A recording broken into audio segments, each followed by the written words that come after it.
are Seraphim. Hi everyone, and welcome to the Generation Space podcast. Today we're exploring one of the key themes from Davos 2025, safeguarding our planet. We'll discuss how satellite data plays a crucial role in monitoring environmental changes, natural disasters, and climate impact, empowering more informed decisions for the sustainable management and protection of our planet's people and resources. Joining me to discuss how satellite technology, specifically synthetic aperture radar or SAR technology, is transforming our ability to protect the Earth is Steve Young, Head of Satellite Missions at ICEYE, who are a leader in SAR technology, and Mark Boggett, CEO of Seraphim, the global leader in space tech investment. Hi, Stephen. Hi, Mark. Thanks for joining me today. Thank you, Leah. Great to be here. Pleasure to join you to talk about safeguarding the planet. Thanks, guys. Right. Steve, some of our listeners may not be familiar with ICEYE or, in fact, SAR technology at all. Can you give us a little brief introduction to the company and a little bit on how SAR works? Yeah, absolutely. ICEYE is a company founded in Finland 7 or 8 years ago on the premise that in order to understand what's going on with things like climate change, we needed to be able to see what's happening on the surface of the Earth on a regular and repeatable basis. And the only way you could really do that reliably is with radar satellites. Optical satellites are great and they've got their uses, but they're not very good when it's dark or if there's cloud. So we needed radar satellites. Now, traditionally, radar satellites are very big and they're very expensive. So a way was needed to find some cheaper versions. So an innovation was made at the University of Aalto in Finland, and the company ICEYE was founded off the back of that. The way the radar was first looked at was with the first prototype literally hanging out of the window of an aircraft while they were flying over northern Norway. And the first thing they saw on the screen with this trial radar was an iceberg, hence the name ICEYE. So that was the sort of origin of it all, and it's just progressed from there. Interestingly, the first application really that was thought about for climate change and so on was, why can't we monitor the melting ice sheets? So everything just sort of fitted together, and hence ICEYE was born. Hugely important. You know, recently you've raised a lot of money. I think in 2024 alone, you raised 158 million, and since founding, over $500 million, which is absolutely fantastic achievement. And safeguarding our planet, can also mean safeguarding our people. Your funding momentum just proves that there's ever-growing demand for space technologies in the global and security and defense market. So can you just discuss briefly how geopolitics has played a role in the growth and demand for this technology? And Mark, of course, you please input in this after Steve. Yeah, sure. I mean, it's something I think that we all just need to be realistic about. We are in an increasingly unstable world, and we have to look after ourselves. And as I say, just be very frank and realistic about that. There is a requirement to make sure that we are secure and so on. And quite rightly, governments, particularly in the Western world, are now turning their attention to this issue. And it's a space where a company like ICEYE, which can provide very regular and reliable and repeatable imagery of anywhere on the planet, really has got quite a significant role to play. And I think we've seen that in the interest from customers around the world and governments and investors and so on. I think the current situation, as difficult as it is around the world, is one that we have to pay attention to, and also we need to play our part in. So just to chime in here, all satellites are inherently dual use. So that means that they have a defense and military application as well as commercial applications. So what we're seeing at the moment, because of geopolitics around the world, is that we're going through a period where defense spending is increasing and defense organizations are looking for the most cutting edge capability they can identify. This is driving a lot of opportunity for companies like ICEYE and others, with defense being large customers. There's huge revenues that are now being accessible by companies like ICEYE. And what they're able to do at the moment is use those revenues to develop the business, to accelerate their R&D, and to make their products available to a broader commercial market. So right now, we're going through this period where defense and the dollars from defense are accelerating the capabilities of satellites and the satellite industry and the data and observations that they can provide. But ultimately, this is going to feed through to other areas where commercial and the environmental uses of these types of companies are also going to be hugely benefited. I'd absolutely echo everything Mark said. And ICEYE is a very particular example of that. The revenue that we're now getting from the defense and security side, we are actively using to continue to develop products and services that are being consumed on the civil side, for example, with insurance companies for detecting flooding and so on, which is something I'm sure we'll come on to. But it absolutely echoes everything Mark's just said. Yeah, thanks, Steve. That makes perfect sense. And thanks for explaining that. Mark, you mentioned the commercialization of the industry. Can you give for people who just don't understand, what's changed, what's made this all possible right now? So yes, the satellite industry has gone through a revolution over the last couple of decades, largely driven by SpaceX and their renewable rockets that has reduced the cost of accessing to space and also increased the cadence of accessing space. In fact, most recent stats are that there was a rocket launch in every 34 hours. So space has really been open to commercialization. And at exactly the same time, this has really brought in entrepreneurs and to commercialize this opportunity. So these entrepreneurs have been developing new types of satellites using components from adjacent industries, enabling them to be able to produce a new type of satellites that are smaller, lighter, and cheaper. These satellites are typically about 100 times cheaper than the traditional satellites. And when you bring together low-cost launch and low-cost miniaturized satellites, what that means is that you can now build up larger constellations in space. So the largest out there at the moment is SpaceX's Starlink with 7,000 satellites. But there's only actually been 18,000 satellites ever launched in the history of space. Half of those were since 2020. So what we're going through right now is an exponential growth in the number of satellites that are being launched into space. And we consider this as delivering a digital infrastructure around planet Earth. So where Starlink is about communications, other satellites like ICEYE and their radar satellites are using different types of sensors to collect information about the Earth. So these sensors are things like hyperspectral, that allows us to be able to assess organic material from space. This means things like soil moisture, the type of trees, health of trees, for example. Other radars are things like infrared, which brings other superpowers. So these large constellations means that data can be collected in real time or close to real time. And the closer to real time that we get, the more value this data set has. So low cost, high resolution data is then analyzed and then insight are obtained. So this is where AI comes into the picture, where this is being used to make sense of this data set, but also to use it with non-traditional data sets. So let me give you an example to help folks understand what we mean by this. So think about the popular navigation app Waze as an example. So that brings more value to satellite maps by fusing anonymous data from the mobile phone industry.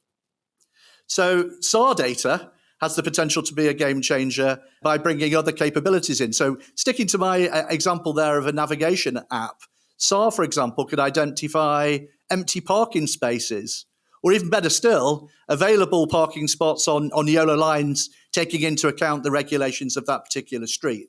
So there are real life, huge impacts that can be and will be obtained from these kind of new data sets. And this is what we're going to be talking more about today. Thank you, Mark. Yeah, I think you mentioned that to me offline, didn't you, Steve, that, data is just what everyone's asking you for constantly, all the time. And that's... It is, yeah. It's just whenever you ask people about what is it you want, the only response is more, please. That comes back to one of the points Mark was just making there about constellations. A constellation simply means lots of satellites, more than one. And why do you need that? Well, in the traditional world of, particularly in SAR satellites, these traditional SAR satellites, of which there are a few already in orbit, they're very, very big. They're very, very expensive. They last for years, but they might only come over the place you're interested in looking at once a week. And the only way to change that is to have lots more satellites. And the only way to have lots more satellites is to have much cheaper satellites. So it's easier for you to build more. And the only way to do that was to, as Mark was pointing out, use commercial off-the-shelf components, have innovation in some of the technology. So you can get to a place where they are drastically cheaper than they ever were before. So you can get commercial companies like ICEYE actually close a business case around investing in this technology and basing their business on it, which is exactly what ICEYE has done. We can see the demand for data, not just in the obvious areas of sort of defense and security, which is increasing daily, but also in all sorts of civil areas. And Mark's touched on a few. everything from illegal fishing to monitoring oil spills to looking at thermal plumes from buildings and seeing the movement in structures that are being built, all the way to monitoring flooding in near real time and looking at fire fronts. And that's very topical with the things that have gone on in America just recently. So there's a vast array of applications that can be covered.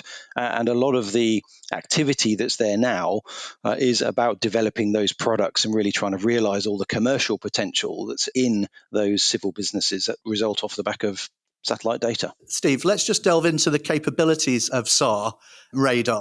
I don't think we've touched on them yet about the superpowers that they enable a company like ICEYE. Do you want to cover that off? To put it in basic terms, just so everyone's on the same page, what is SAR? Synthetic Aperture Radar is what it stands for. It's a radar on a satellite. The satellite's flying over a particular location very fast. The satellite sends a radar wave from itself, which hits the Earth's surface, bounces off. The satellite then collects that bounced off data, turns it into a picture. And as it's flying over, it takes many, many pictures over quite a large area. And then the computer and software puts all that together in one picture. And hey, presto, you've got your nice radar image. What that means is that you can see at nighttime, you can see through cloud, you can come over every day at a very particular time, or often with lots of satellites, maybe even several times a day. And we've got to the point where now we're talking about a revisit time. How long does it take you to come over a particular place? We're talking about that in a matter of hours, and in some cases even minutes. So suddenly you're into a whole new world of applications and things that you can do with this stuff. Well, once you've got the data onto the ground, there's then all sorts of algorithms and analytics that can be done to bring out the particular information you're interested in. But in basic terms, SAR is simply a flying radar, or rather an orbiting radar.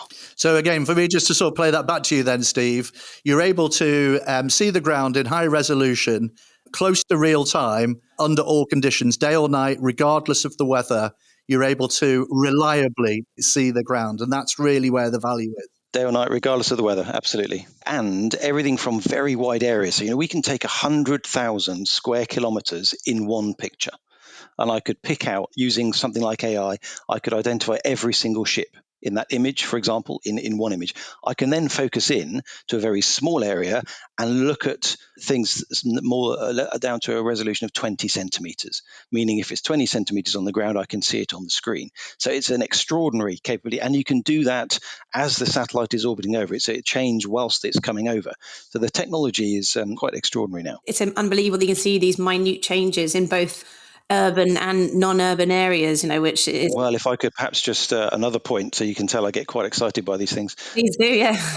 There is particular techniques where you can monitor change on the Earth's surface down to the millimeter, in fact, 3 millimeters. So the slightest change in soil or movement of a building or whatever it might be can be picked up pretty easily now and seen. And we can do that sometimes several times per hour, whether it's day or night, no matter what the weather. Amazing and fascinating stuff.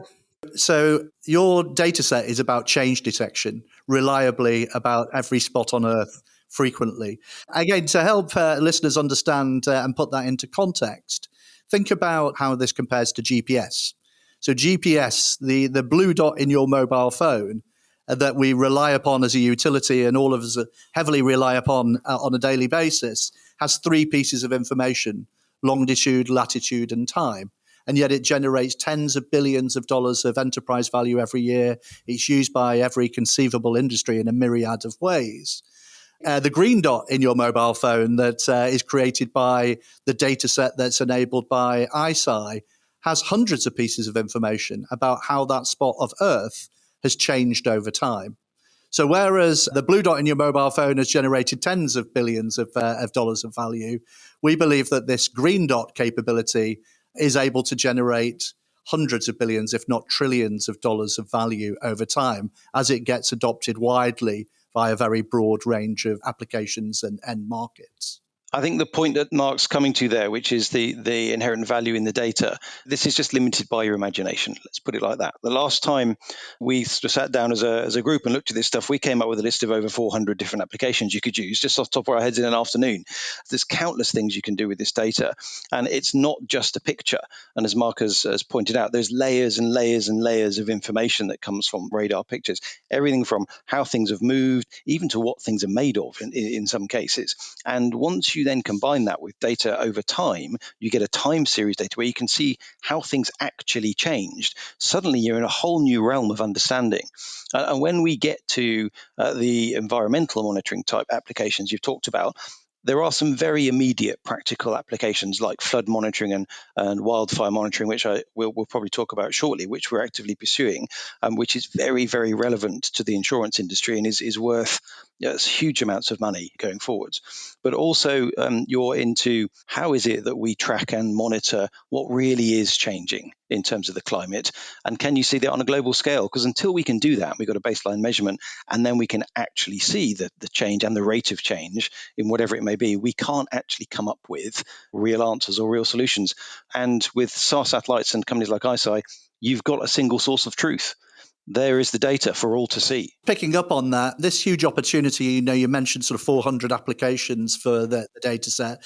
I mean, this is driving a huge amount of entrepreneurs and investment into the sector. I mean, to put it into perspective, we're seeing between 150 and 200 space tech investment opportunities per month for space tech around the world. The World Economic Forum estimates that the value of Earth observation by 2030 is going to reach $3.8 trillion. And on top of that, help reduce greenhouse gas emissions by 2 gigatons annually.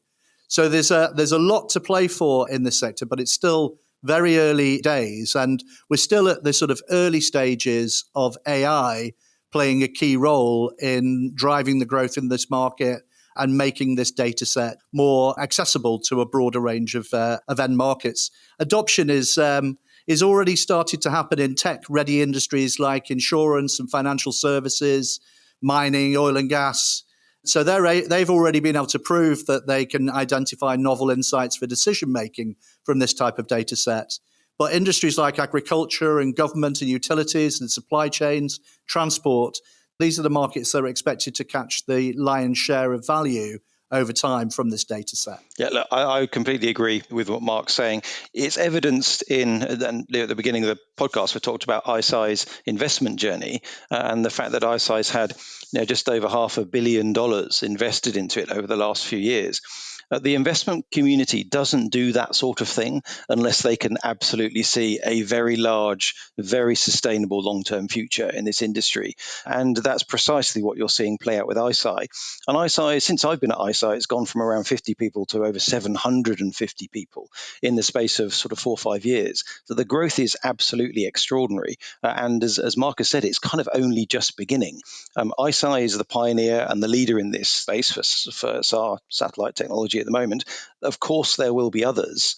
I don't think anyone will catch ICEYE, but I probably would say that, wouldn't I? But I think the reality that you're starting to see now, that you can get this data and companies like ICEYE can provide it and it's reliable and it's repeatable. All it really now takes is people with bright ideas to come along and say, oh, we can do this with it, we can do that with it. And you can really start to turn this into genuinely serious, profitable enterprises. And that is a game changer, I think. Well, companies are establishing themselves to actually just use the data set. They don't necessarily need to be satellite operators in order to be able to leverage this kind of capability. So, for example, we've got another portfolio company called Planet Watchers that's specifically focused on leveraging SAR data. They're focused on the crop insurance market in the US. So when there's a fire or a flood or a hurricane that damages crop, they're able to use this data from space to rapidly evaluate field by field as to what the actual loss is, and then save the cost and time of the insurer from having to go to the field in order to be able to analyze and assess the claim. They can see this in huge detail to the extent that they can identify whether a crop is recoverable post a hurricane or whether it's completely wiped out. But this actually also lends itself to global change. So, for example, in the US, where farmers routinely use insurance to protect against natural climate disaster, that isn't the case in the developing world. And this kind of technology that the likes of ICEYE are now providing enables a data set that covers the world from their satellites. So they can start providing these sort of services at low cost to the developing world. So that means that they're able to protect themselves from a total loss in a bad year. That means that they can start to invest into the infrastructure for agriculture and get efficiencies by using technology to improve yields.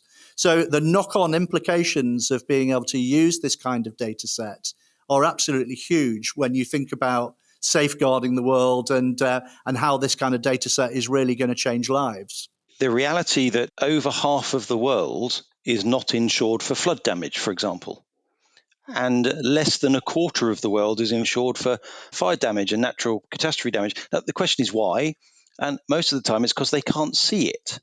They can't monitor it. They can't measure it. Well, they can now. And we're only talking here about one industry, the insurance industry, but the size and the scale of that industry, just as it is today, let alone as it's going to be, once you open up all of these data sets, for example, to the developing world, and they can really get into this stuff, it's just huge. And it's really limited just by the speed with which we can grow this. I think I'd just quickly pick up on the point Mark made about you don't need to be a satellite operator. This is absolutely the case. There is a big barrier to entry into building and launching and satellites and so on, but there are organizations like ICEYE that are doing that and are being funded to that.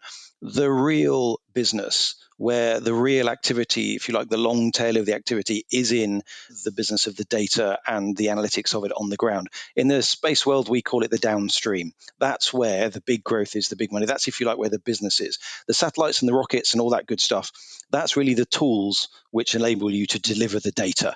And the data is the thing which enables you to deliver the business.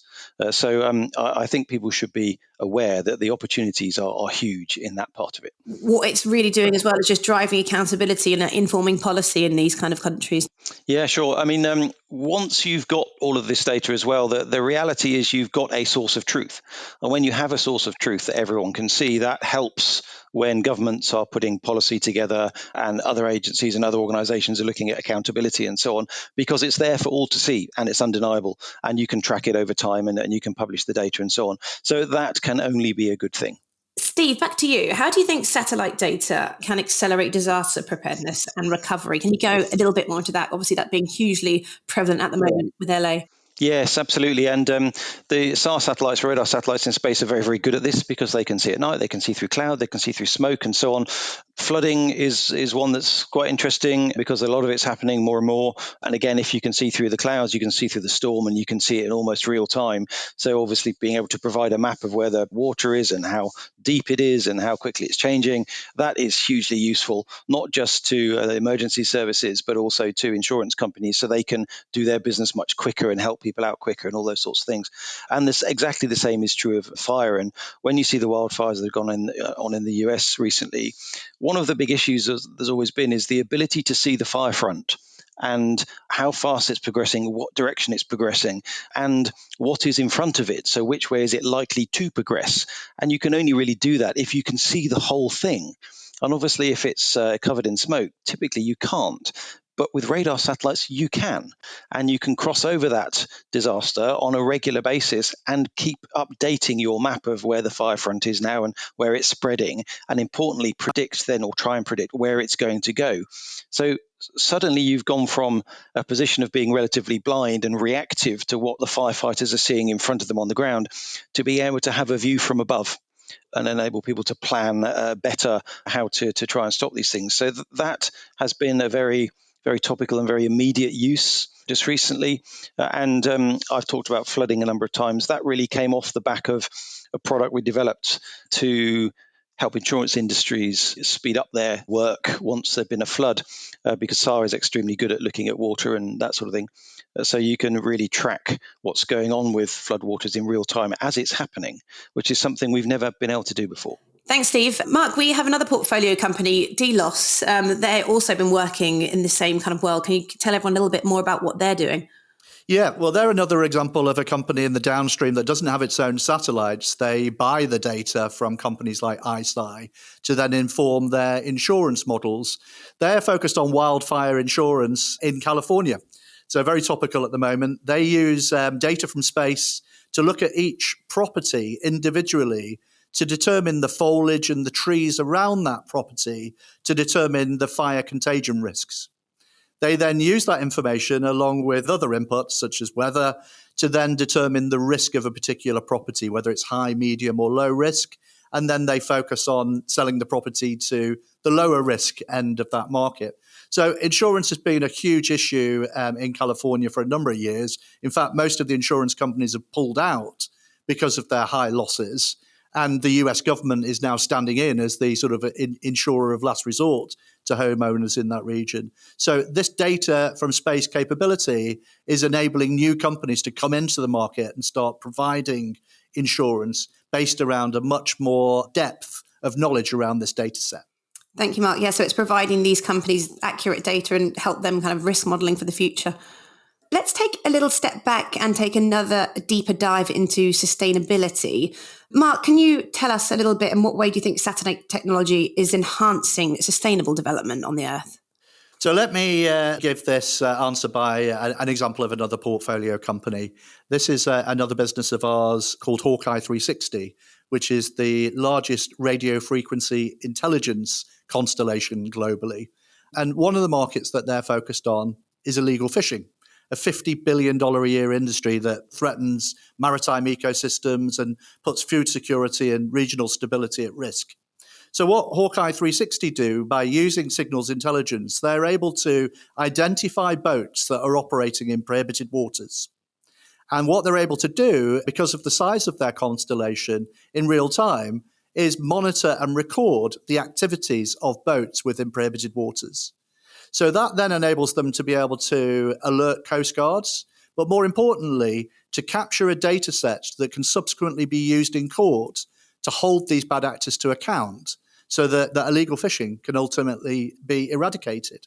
So around the world now, Coast Guard organizations are using this capability increasingly to spot illegal activity such as illegal fishing. But this also extends to drug trafficking and people trafficking and all of these other areas that have been able to operate with impunity because it's done in the open sea and it's virtually impossible to monitor. Well, now satellite data is enabling the monitoring of those activities. And Steve, what in particular will SAR technology be helping against? For example, like illegal logging, mining, things like that? Any other initiatives you want to bring to light? From all the examples Mark's brought out there, SAR absolutely supports all of those. It's very, very good at, for example, seeing very small boats in the middle of a very large ocean. So that's very useful for people. One very specific example I'd draw people's attention to is deforestation.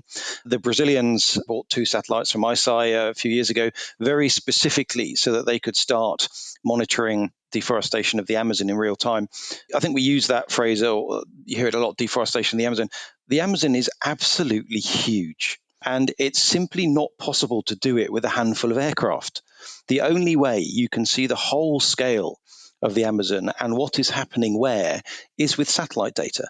And you've got to pass over that region on a regular basis and take lots of data and put it all together and then use our analytics to find out exactly where the deforestation and the illegal logging and so on is happening. And it's only ICEYE and SAR satellites that have enabled that to happen, because obviously the Amazon is covered in cloud a lot of the time. So you need to be able to see through that cloud and see what's happening on the Earth's surface. And that's what ICEYE has enabled. And the Brazilians are now starting to tackle that much more successfully than they ever have done in the past. Thanks, Steve. It's clear that it's an absolute game changer for sustainable development.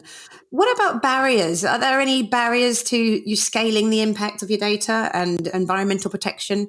And how can you break these down? It's a good one. I think we talked about this previously, and we've already stated that ICEYE's been successful in some fairly significant fundraising over the last few years. There is a large barrier to entry in just the sheer cost of things when you want to build and launch satellites. As Mark stated at the beginning, the cost of that has come down dramatically over the years to the point where it is now viable for commercial companies to raise the money and launch their own satellites, which is precisely what ICEYE has done. And in the civil world, what we need to then do is to monetize that and turn that into contracts and paying customers. And we're seeing that happening with organizations like ICEYE and the downstream customs insurance and all the other industries we've talked about. So that's great. The foundation of some of that funding for a company like ICEYE starts off with governments. Governments are the predominant user of SAR data at the moment, and often Earth observation data at the moment, for both civil contingencies and defense and security purposes. One of the barriers there, or one of the challenges, I would put it as, is the reality that there is quite a big difference between the speed at which government funding decisions are made and the speed with which small companies operate.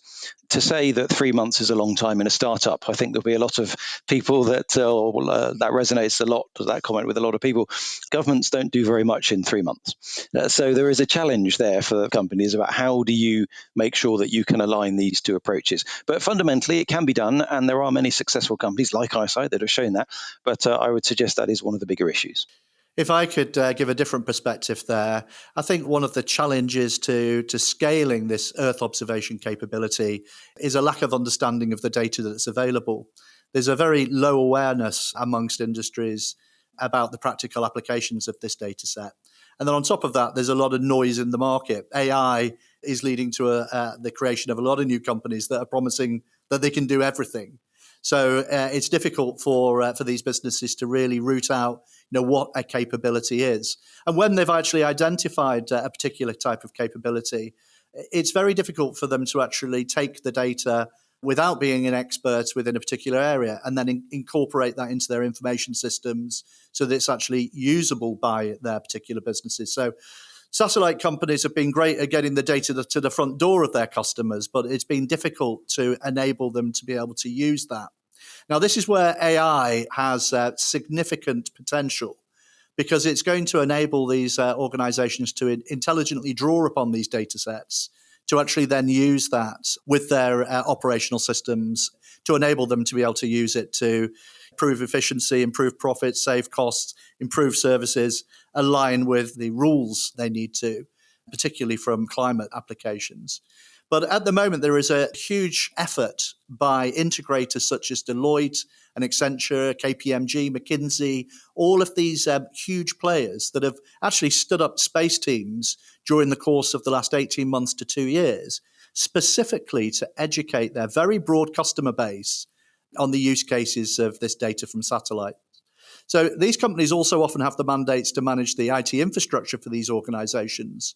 So we believe that the hurdles that have existed are now largely going to be addressed by the support of these integrators and helping every industry understand the benefits that can be obtained by starting to use this data set, but then also the general application of AI across businesses and how that can make it easier to incorporate these data sets into their decision-making tools. There's a comment I could bring in, which is it's sort of what you might call the normalization journey. If you go back and look at GPS, 15 years ago, GPS was just this technical thing that governments and militaries did from satellites. And now here we all are, as you said earlier, Mark, with the blue dot on your phone that we all just take for granted that gives us all sorts of information about where the nearest cafe is. And that's fundamentally supported by GPS. And everything from where trains park at the platform to our internet banking systems, they're all supported by the fundamental foundation of the GPS technology. That's very much where we are now with satellite constellations like SAR and ICEYE, the beginning of that journey where this is the next step of foundational technology that's going to underpin all these new applications. And in 10 or 15 years, we'll just take it for granted. And GPS has enabled a huge amount of commercial activity to be supported. And I think these new data sets that are occurring are going to do, and in fact are starting to do exactly the same. Yeah, thank you, Steve. What about, Mark, you touched on it, we're talking about AI earlier, but what future trends are you seeing in satellite technology for environmental innovation? So I think this is best answered with a few examples from portfolio companies. So we have a company called SatView. Satellite View is a portfolio company that uses an infrared sensor on its satellite constellation. 3-meter resolution from that sensor enables them to be able to assess every building on the planet using the same sensor. And those buildings can then be assessed for their thermal efficiency. We've got a portfolio company called Constella that uses hyperspectral sensors on their satellites to evaluate the uses of water and water management. A portfolio company called Taranis is focused around a agricultural application. They're able to use data from space to identify pest and disease at the field level. So these are portfolio companies that are still relatively early stage, but are in the market today. And then new areas around satellite innovation that are on the horizon are things like data centers in space. Data centers are hugely pollutive on the Earth. And this is one of the opportunities for developing large infrastructure in space that's being driven by innovation from SpaceX, such as their new Starship, which enables from a single launch to take 100 tons up into space. So this starts to close the business case for things like data centers in space.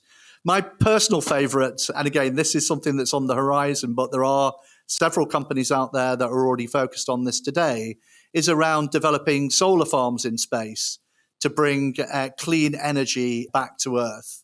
So there are a huge range of space-related and satellite-related innovations that are either here today or on the immediate horizon that are really going to be impactful to this market. Exciting stuff. Steve, what's exciting you at the moment? What's exciting me at the moment? Well, I'm just going to pick up on my asteroid mining. Apart from that, I think that's a hugely cool idea.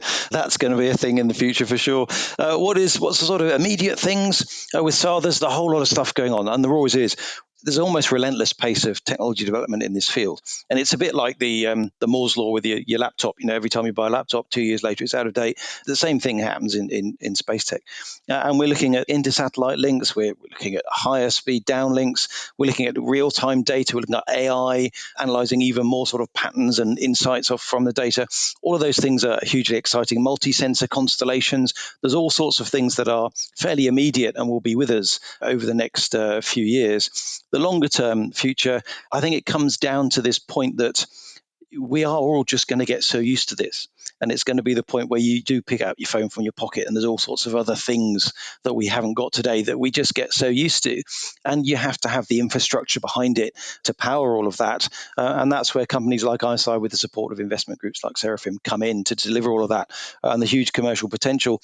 Add on to that all the opportunities with disaster relief and the single source of truth for climate change monitoring and all those sorts of things. I think the future actually is pretty hopeful. But what we've got to do, as Mark has pointed out, is educate people on what this stuff is and what you can do with it and what the opportunities are. Because as soon as you say satellites, often people think, oh, I need to be a rocket scientist or all this. You don't at all. You just need to kind of get stuck in and then realize the huge potential that's there.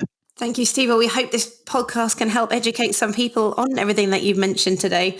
So thank you to both of you for such an insightful conversation. It's inspiring to see how all these innovations in space are really driving meaningful change here on Earth. For our listeners, please stay tuned for further episodes as we dive into the cutting edge world of space tech and the other themes around Davos 2025. Thank you to Mark and Steve for joining me today. Thanks for having me. Thank you.